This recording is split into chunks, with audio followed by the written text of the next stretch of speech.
చనిపోతే ఇక ఆ కుటుంబంలో కూడా బ్రాహ్మణులు పాపం అందరూ బాధపడ్డారు. అయ్యో మన ఇంట్లో సేవ చేస్తుందే, చక్కగా ఎటువంటి మనకి అడ్డం చెప్పకుండా ఏ మాటలు కూడా ఎంతో బ్రహ్మాండంగా సేవ చేసింది, చనిపోయిందని చెప్పి అందరూ కూడా బాధపడ్డారు. పాపం ఆ పసిపిల్లవాడు మరి ఏం చేయాలి, 6-7 సంవత్సరాలు అతనికి ఏం చేయాలి అని చెప్పని అతను దిక్కు లేని వాడు అయిపోయాడు. నాకున్న ఒక్క దిక్కు అమ్మే కదా, ఆ తల్లి కూడా పోయింది, ఇక నేను ఇంట్లో ఉండి ఏం చేసేది అని చెప్పని అతను ఆ ఇల్లు వదిలేసి అడవుల్లోకి వెళ్ళిపోయాడు.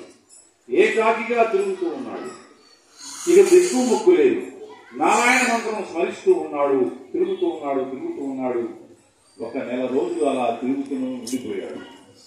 తర్వాత ఇక అతనికి అన్నపానీయాలు ఎక్కడి నుంచి వచ్చినాయో ఏమిటో మనకు తెలియదు. అడవిలో ఎలా జరిపాడు. సింహాలు పుళ్ళు కూడా వచ్చి అతని దగ్గరికి ఏమి చేయలేకపోయాయి ఆ నారాయణ మంత్ర ప్రభావం చేత.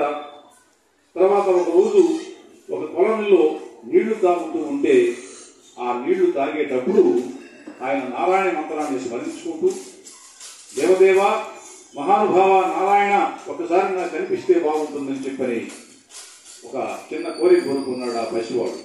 అప్పుడు శ్రీమన్నారాయణుడు అలా లేలగా అలా వచ్చి అలా కనిపించి వెళ్ళిపోయాడు.